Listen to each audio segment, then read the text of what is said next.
versículos. ¿Les parece bien? Amén. El título que le he puesto a esta diapositiva, a este mensaje es Jesús dijo, quitad la piedra. Y es el estudio de Juan, del 1 al 57, a la luz de la ley de Dios dada a Moisés, los profetas y los escritos. Entonces comencemos, hermanos. ¿Les parece bien si comienzo yo con los primeros 10? Hasta que ustedes busquen. Amén. Ya. Amén. Juan 11, del 1 al 10, dice así. Estaba entonces enfermo uno llamado Lázaro, de Betania, la aldea de María y de Marta su hermana. María, cuyo hermano Lázaro estaba enfermo, fue la que ungió al Señor con perfume y le enjugó los pies con sus cabellos. Enviaron pues las hermanas para decir a Jesús, Señor, he aquí que el que amas está enfermo. Oyéndolo Jesús dijo, esta enfermedad no es para muerte, sino para gloria de Dios, para que el Hijo de Dios sea glorificado por ella. Llamaba Jesús a Marta, a su hermana y a Lázaro. Cuando oyó, pues, que estaba enfermo, se quedó 2 días más en el lugar donde estaba. Luego, después de esto, dijo a los discípulos, vamos a Judea otra vez, y le dijeron los discípulos, Rabí, ahora procuraban los judíos apedrearte, ¿y otra vez vas para allá? Respondió Jesús, ¿no tiene el día 12 horas? El que anda de día no tropieza, porque ve la luz de este mundo, pero el que anda de noche tropieza porque no hay luz en él. Amén, hermano. Dicho esto, les dijo después, nuestro amigo Lázaro duerme, mas voy para despertarle. Dijeron entonces sus discípulos, Señor, si duerme, sanará. Pero Jesús decía esto de la muerte de Lázaro, y ellos pensaron que hablaba de reposar del sueño. Entonces Jesús les dijo claramente, Lázaro ha muerto, y me alegro por vosotros de no haber estado allí, para que creáis, mas vamos a él. Dijo entonces Tomás, llamado Dídimo, a sus discípulos, vamos también nosotros para que muramos con él. Vino pues Jesús y halló que hacía ya 4 días que Lázaro estaba en el sepulcro. Betania estaba cerca de Jerusalén, como a 15 estadios. Y muchos de los judíos habían venido a Marta y a María para consolarlas por su hermano. Entonces Marta, cuando oyó que Jesús venía, salió a encontrarle, pero María se quedó en casa. Amén. Amén. Y Marta dijo a Jesús, Señor, si hubieses estado aquí, mi hermano no habría muerto. Mas también sé ahora que todo lo que pidas a Dios, Dios te lo dará. Jesús le dijo, tu hermano resucitará. Marta le dijo, yo sé que resucitará en la resurrección en el día postrero. Le dijo Jesús, yo soy la resurrección y la vida. El que cree en mí, aunque esté muerto, vivirá. Todo aquel que vive y cree en mí no morirá eternamente. ¿Crees esto? Le dijo, sí, Señor, yo he creído que tú eres el Cristo, el Hijo de Dios, que has venido al mundo. Habiendo dicho esto, fue y llamó a María, su hermana, diciéndole en secreto, el maestro está aquí y te llama. Ella cuando lo oyó, se levantó deprisa y vino a él. Jesús todavía no había entrado en la aldea, sino que estaba en el lugar donde Marta le había encontrado. Amén, hermano. Bien.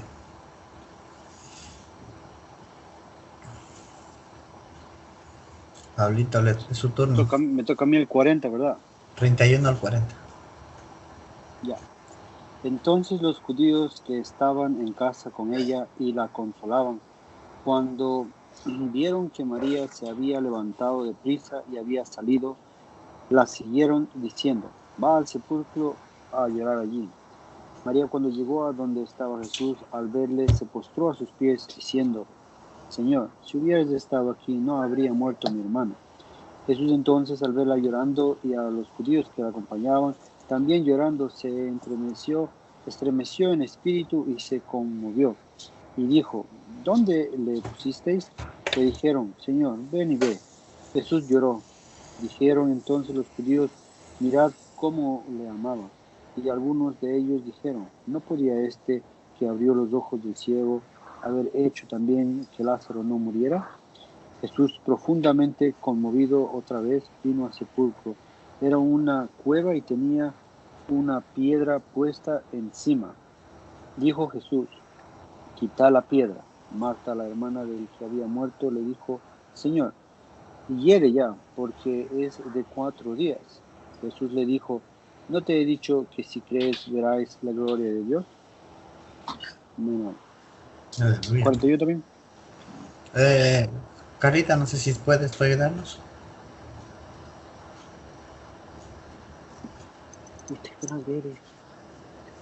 Ya, ok.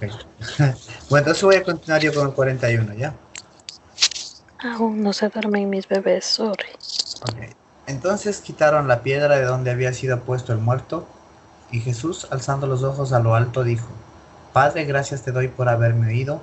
Yo sabía que siempre me oyes, pero lo dije por causa de la multitud que está alrededor, para que crean que tú me has enviado. Y habiendo dicho esto, clamó a gran voz: Lázaro, ven fuera. Y el que había muerto salió, atadas las manos y los pies, con vendas, y el rostro envuelto en un sudario. Jesús les dijo: Desatadle y dejadle ir. Entonces muchos de los judíos que habían venido para acompañar a María y vieron lo que hizo Jesús creyeron en él. Pero algunos de ellos fueron a los fariseos y les dijeron lo que Jesús había hecho. Entonces los principales sacerdotes y los fariseos reunieron el concilio y dijeron: ¿qué haremos? Porque este hombre hace muchas señales. Si le dejamos así, todos creerán en él, y vendrán los romanos y destruirán nuestro lugar santo y nuestra nación. Entonces Caifás, uno de ellos, sumo sacerdote aquel año, les dijo: vosotros no sabéis nada, ni pensáis que nos conviene que un hombre muera por el pueblo y no que toda la nación perezca. Mano Carlitos.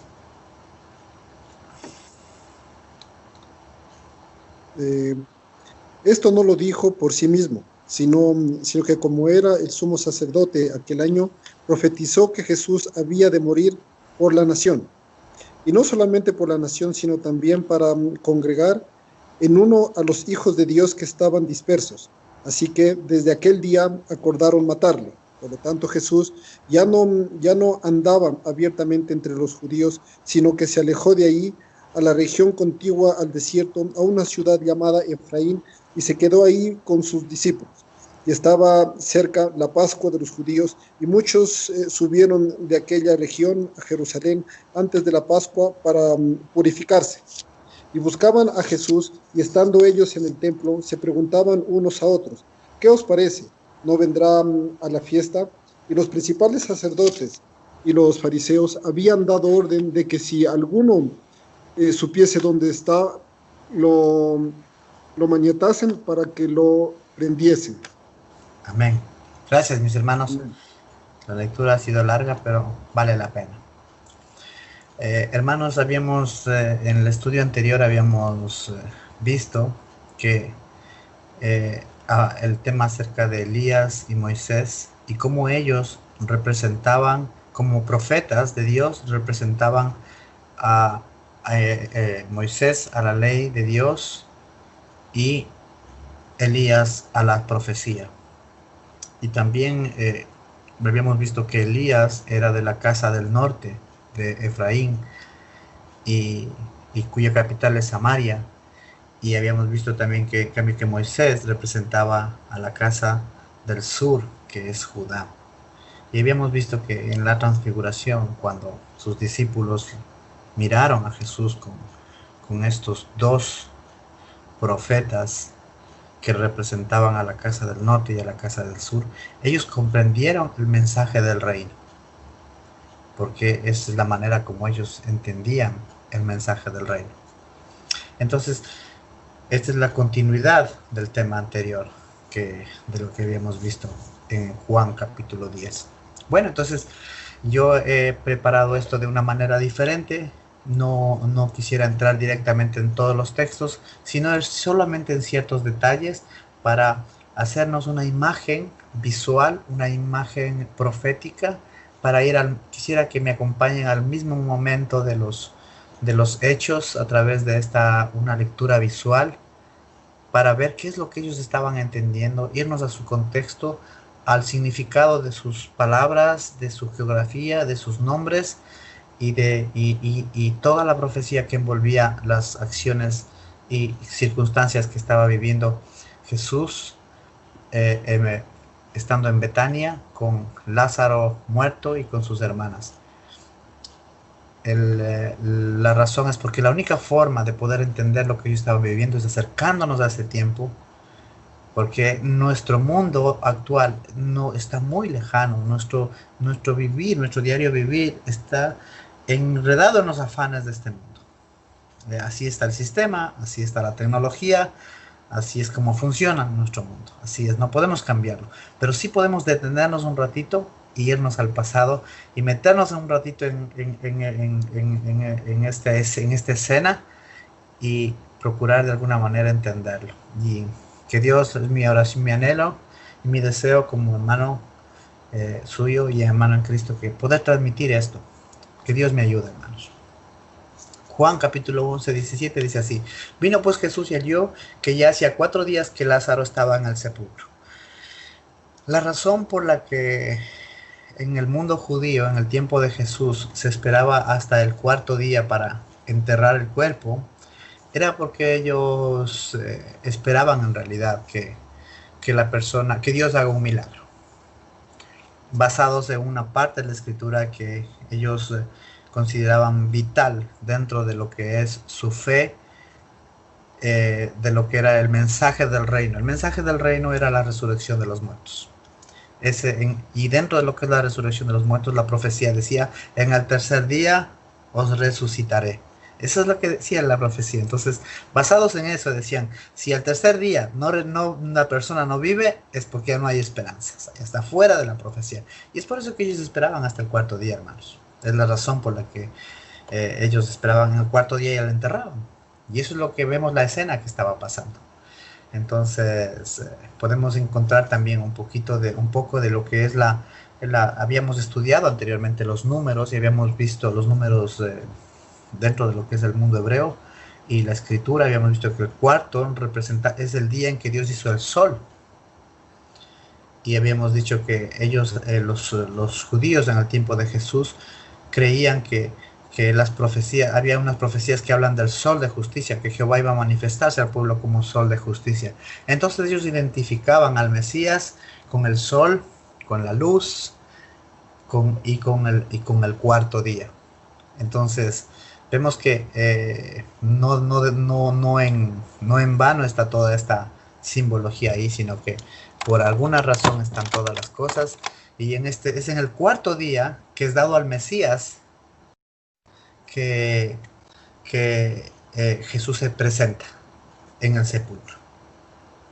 Entonces, esa es la razón. La razón es por el asunto profético, porque ellos se manejaban de acuerdo a esos conceptos, a esas creencias. Entonces, continuamos. En Juan capítulo 11:5 dice que Jesús amaba a Marta, a su hermana y a Lázaro. Hermanos, eso es maravilloso, esa parte, porque dice: y amaba a Jesús a Marta, a su hermana y a Lázaro. Y quisiéramos ver que las razones por las que había tanto amor están dentro de la profecía, porque Juan no solamente está hablando de un aspecto emocional.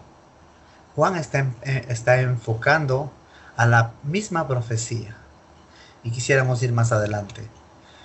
¿Qué significa Lázaro? La palabra Lázaro en hebreo se dice Eleazar. Lázaro en hebreo se dice Eleazar y significa el ayudado por Dios o el socorrido por Dios. Entonces vemos que en el nombre de Lázaro, que era amado por Jesús, ya tenemos nosotros un significado. Y esto es el socorrido por Dios. En Isaías 41:8-98 dice: pero tú, Israel, siervo mío eres. Tú, Jacob, a quien yo escogí, descendencia de Abraham, mi amigo. Porque te tomé de los confines de la tierra, y de tierras lejanas te llamé, y te dije: mi siervo eres tú, te escogí, y no te deseché. No temas, gusano de Jacob, o vosotros los pocos de Israel. Yo soy tu socorro. Dice Jehová, el Santo de Israel es tu Redentor. Podemos ver, hermanos, que en la profecía está la figura de aquel socorrido por Dios, de aquel Eleazar, de aquel amigo, como dice, descendencia de Abraham, mi amigo. Jesús le dijo a sus discípulos: ya no os llamaré más siervos, sino os llamaré amigos. Y vemos que Dios le dice a Israel: yo soy tu socorro. Entonces, Lázaro es la figura de Israel, hermanos. El ayudado, el socorrido por Dios. Sí, por todo esto que vemos, como la profecía estaba viviéndose en la vida de Lázaro como Israel, como un todo, como todo el pueblo de Israel. Continuamos. Vamos a ver el lugar donde se desarrollan los hechos. Esto pasa en Betania. Betania viene de dos palabras hebreas, de la unión de dos palabras hebreas, que es Beth y Ani. Betaní, Beth, que significa casa, y Ani, afligido o pobre. Y vemos otra vez como Betania o Betaní está dentro de la profecía. Porque en Isaías 54, 6, 7, 8, 11 dice así: porque como a mujer abandonada y triste de espíritu te llamó Jehová, como a la esposa de la juventud que es repudiada, dijo el Dios tuyo. Por un breve momento te abandoné, pero te recogeré con grandes misericordias, porque con un poco de ira escondí mi rostro de ti por un momento, pero con misericordia eterna tendré compasión de ti, dijo Jehová tu Redentor. Pobrecita, fatigada con tempestad, sin consuelo. He aquí que yo cimentaré tus piedras sobre el carbunclo y sobre zafiros te fundaré. Es maravillosa la figura profética de Betania, hermanos. Pobrecita, fatigada, abandonada y triste. Eso es Betania, hermanos. Continuemos más adelante. Vamos a ver también a Marta y a María más adelante, pero antes de hablar de Marta y María, quisiéramos hablar de las dos hermanas en el Antiguo Testamento. Los reinos del norte y del sur son hermanas. Ezequiel 23:1 dice así: vino a mí palabra de Jehová diciendo: hijo de hombre, hubo dos mujeres, hijas de una madre, las cuales fornicaron en Egipto, en su juventud fornicaron. Allí fueron apretados sus pechos, allí fueron estrujados sus pechos virginales, y se llamaban la mayor Ahola y su hermana Aholiba, las cuales llegaron a ser mías y dieron a luz hijos e hijas, y se llamaron Samaria Ahola y Jerusalén Aholiba.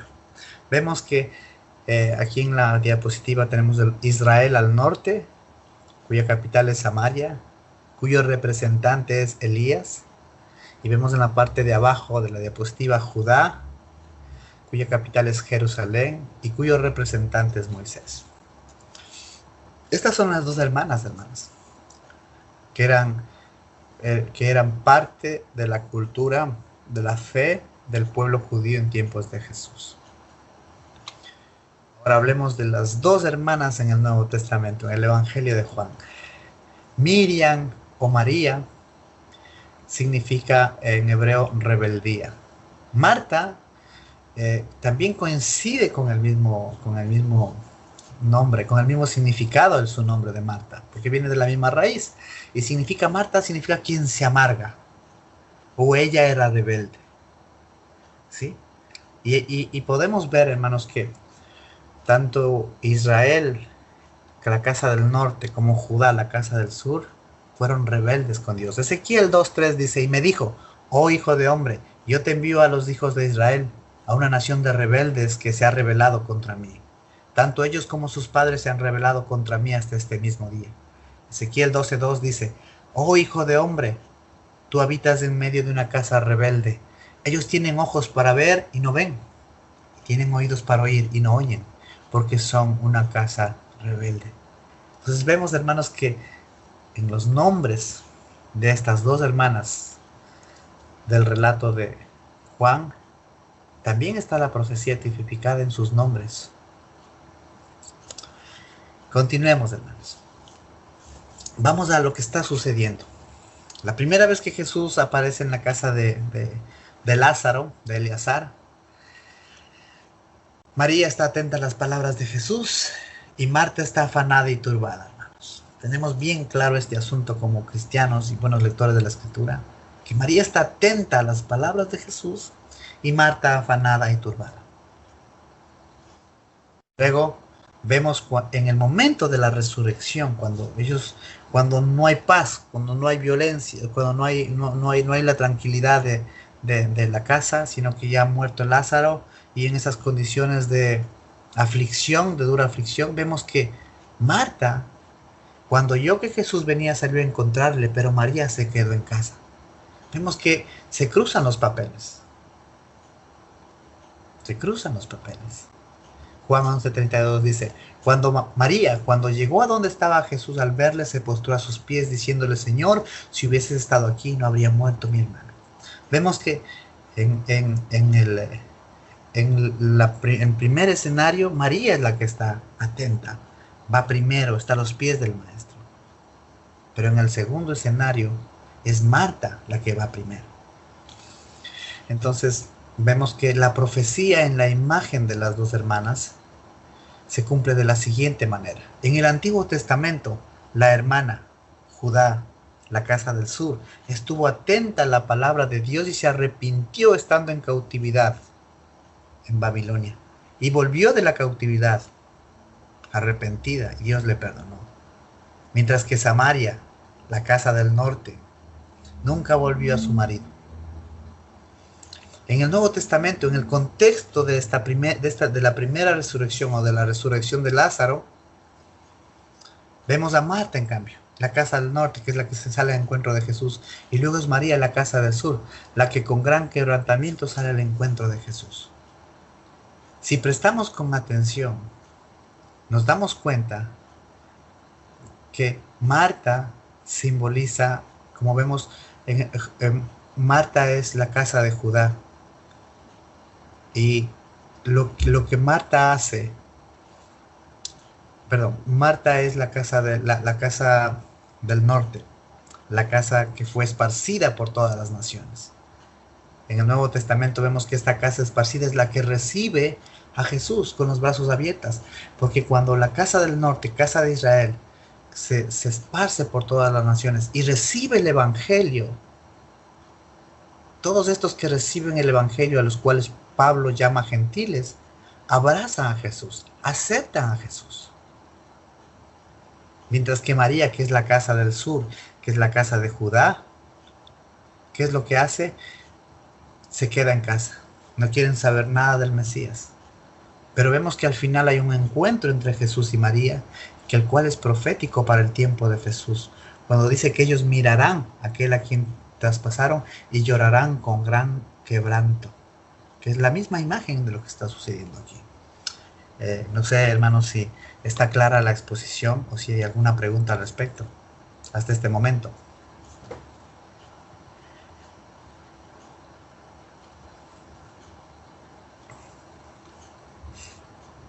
Voy a continuar entonces, si no hay preguntas, ¿ok? Ahora, quisiéramos ir dentro del texto y vemos que Juan habla de un Tomás llamado Dídimo. De pronto aparece. Hay 12 discípulos importantes y hay muchísimos más que siguen, pero no se le toma nadie en cuenta. ¿Cuántas cosas se debieron haber dicho? ¿Cuántos consejos? ¿Cuántas palabras? ¿Cuántas cosas se dijeron durante todos esos días, desde que Jesús se enteró que Lázaro había muerto hasta el día en que llegan a la casa hasta el momento en que llegan a casa de Lázaro? Pero no se sabe nada de lo que dicen, excepto por un comentario. Y este comentario lo hace Tomás, llamado Dídimo. Entonces Juan pone esta figura, este relato, esta imagen, porque hay algo que quiere Dios hablarnos y mostrarnos en Tomás, llamado Dídimo. Y esto es lo que hay, la profecía en Dídimo nos habla de la siguiente manera. Porque Tomás significa gemelos, ¿sí? O estar completos. Y Dídimo significa dos veces. ¿Sí? Dos veces. Esta imagen de juntar algo y de hacerlo completo nos habla de la profecía acerca de las dos varas en las que Jehová toma y hace una sola vara con estas dos varas en la profecía. Una vara representa la casa de Judá y la otra vara representa la casa de Israel. Y dice Jehová, en mi mano serán una. Eso es lo que significa dídimo, Tomás del Dídimo. Dos hermanos que en las manos de Dios son uno. Ahora quisiera hablar acerca de profundizar en el tiempo. Ya hemos visto aspectos de geografía, ya hemos visto aspectos de nombres. Ahora vamos al tiempo. Vamos al tiempo, hermanos, porque es importantísimo. Cuando oyó Jesús, Juan 11:16 dice, 11:6, cuando oyó pues que estaba enfermo, se quedó 2 días más en el lugar donde estaba. Jesús escucha que está enfermo y se queda 2 días más en el lugar donde estaba. Entonces, ya conocemos el relato, pero quisiéramos ir un poco, profundizar y ver qué hay escondido aquí. ¿Qué hay en estos 2 días? Dentro de lo que es la profecía bíblica. El número 2 dentro de la profecía lo encontramos en cuanto a la resurrección de los muertos, lo encontramos en Oseas capítulo 6, del 1 al 10, y dice así: venid y volvamos a Jehová, porque él arrebató y nos curará, hirió y nos vendará. Nos dará vida después de 2 días. En el tercer día nos resucitará y viviremos delante de él. Y luego más adelante vemos a quién se está refiriendo con esta profecía. ¿Qué haré de ti, Efraín? ¿Qué haré de ti, oh Judá? La piedad vuestra es como nube de la mañana y como el rocío de la madrugada que se desvanece. En el 10 continúa: en la casa de Israel he visto inmundicia, allí fornicó Efraín y se contaminó Israel. Para ti también, oh Judá, está preparada una siega, cuando yo haga volver el cautiverio de mi pueblo. Entonces vemos que aquí en la parte última, cuando Pablo está hablando en Romanos capítulo 10 y 11, cuando está hablando de la restauración de todo Israel, cuando está hablando cuando la plenitud de los gentiles hayan entrado, vemos que Pablo está interpretando el versículo 11 de Oseas 6. Para ti también, oh Judá, está preparada una siega, cuando yo haga volver el cautiverio de mi pueblo. Y vemos que en el versículo 4 habla de Efraín, que habíamos dicho que es Elías, que es la casa del norte, y Judá, que es la casa del sur, representada en Moisés. Pero lo maravilloso es que en el versículo 2 dice, nos dará vida después de 2 días. Es por eso que Jesús llega al segundo día de que recibe la noticia para resucitar a Lázaro.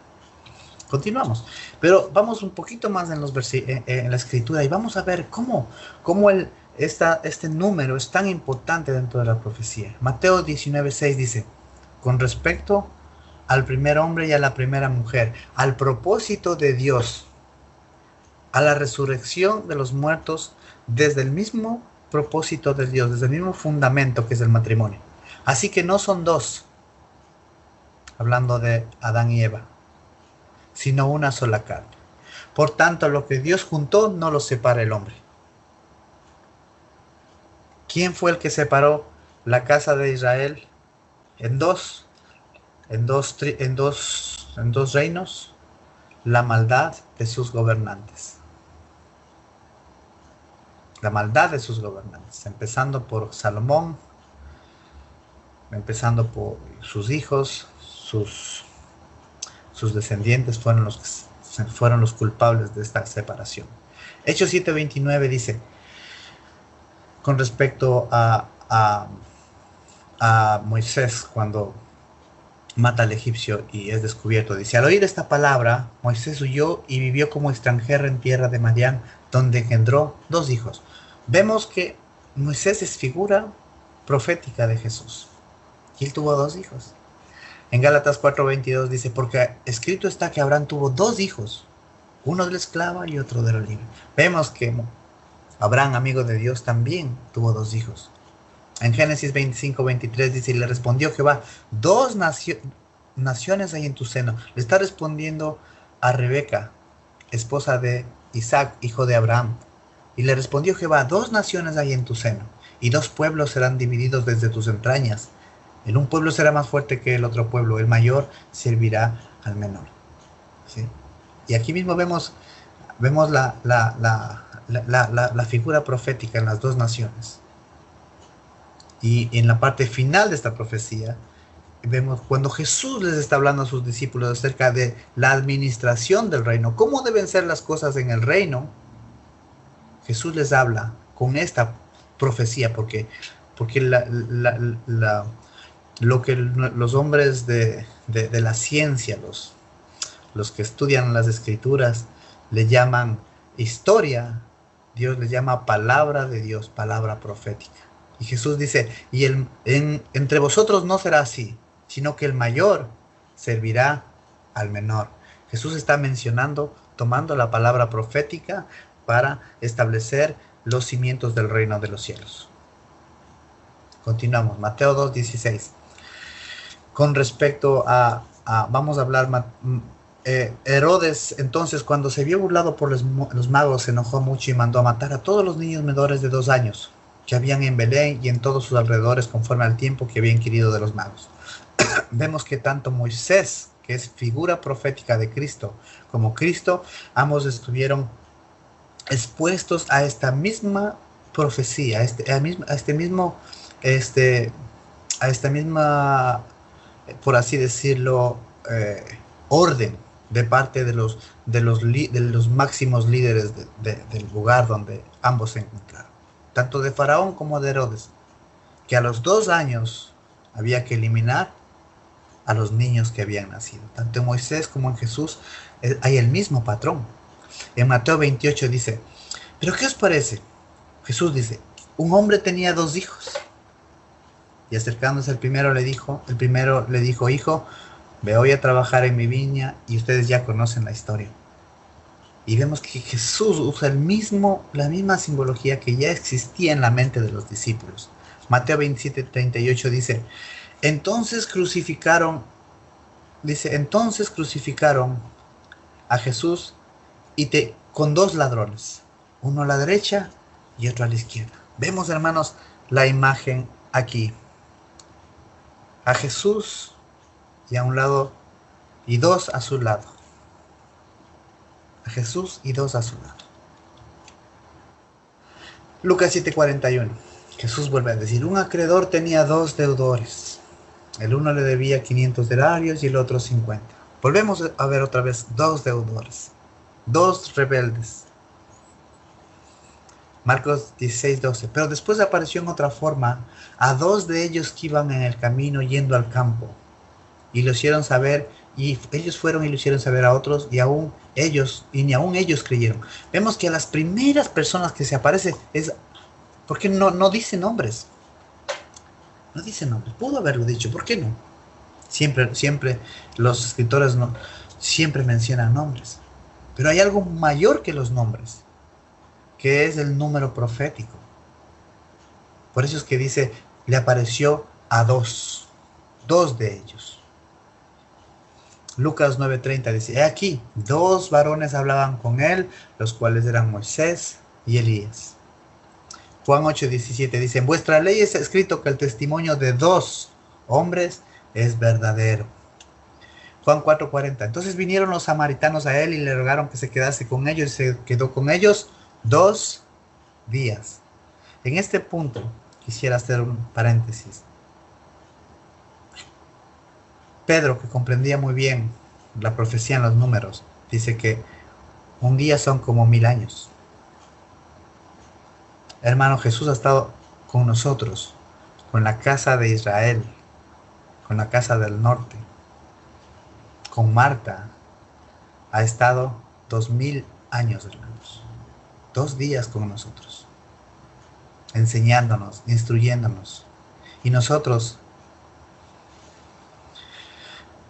al igual que Marta, hemos salido al encuentro de Jesús, mientras que los judíos, se han quedado cómodos en sus casas. Pero un día ellos tendrán que también salir al encuentro de aquel que viene a darnos la resurrección. Efesios capítulo 2, versículo 15 dice, aboliendo en su carne las enemistades, la ley de los mandamientos expresados en ordenanzas, para crear en sí mismo de los dos un solo y nuevo hombre, haciendo la paz mediante la cruz, reconciliando con Dios a ambos en un solo cuerpo, matando entre ellas las enemistades. Como habíamos dicho, que estos mandamientos expresados en ordenanzas no es otra cosa que dogmas, mandamientos de hombres, que es el judaísmo del segundo templo, que es el que separaba a los judíos de todos de la casa del norte, de los samaritanos y de todos los que habían sido expatriados por Dios. Apocalipsis 11:3 dice: y daré mis 2 testigos que profeticen por 1260 días, vestidos de silicio. Y estamos hablando aquí ya de un tiempo en el futuro, cuando dice la escritura en Daniel que durante 3 años y medio los santos van a hablar el evangelio como nunca antes se ha hablado. Apocalipsis 11:4 dice: estos testigos son los 2 olivos y los 2 candeleros que están en pie delante del Dios de la tierra. Aquí vemos, hermano, que tanto el olivo de Judá como el olivo de la casa del norte, que han sido injertados en la mano de Jehová, porque eso es lo que dice la profecía, que los olivos son injertados en la mano de Jehová. Tanto el olivo natural es injertado en la mano de Jehová, como el olivo silvestre es injertado en la mano de Jehová, y en su mano son uno solo. Entonces aquí vemos que la casa de Israel del norte y la casa del sur, Judá, están en la mano de Jehová, y los 2 están de pie delante del Dios de la tierra. Apocalipsis 12:14 dice: y se le dieron a la mujer 2 alas de la gran águila, para que volase delante de la serpiente al desierto, a su lugar, donde es sustentada por un tiempo y tiempos y la mitad de un tiempo. Otra vez vemos aquí los 3 años y medio de Daniel, y las 2 águilas, los 2 alas, que representan los 2 olivos, los 2 candeleros, los 2 testigos, los 2 profetas, las 2 hermanas. Y podíamos continuar, pero creo que se entiende hasta ahí. Entonces, hermanos, vemos que la profecía está aquí, delante de nuestros ojos. En Juan 11:40 Jesús le dice: no te he dicho que verás la gloria de Dios. Esto le está diciendo a Marta. Le está diciendo a Marta que no crees que verás la gloria de Dios. Entonces, ¿cuál es la gloria de Dios, hermanos? ¿Qué es lo que los discípulos, los 3 discípulos, vieron en el templo, en la transfiguración? Vieron la gloria, vieron a Jesús viniendo en su gloria. Y viniendo en su gloria, Él estaba con Moisés y estaba con Elías. Estaba con la casa del norte y con la casa del sur.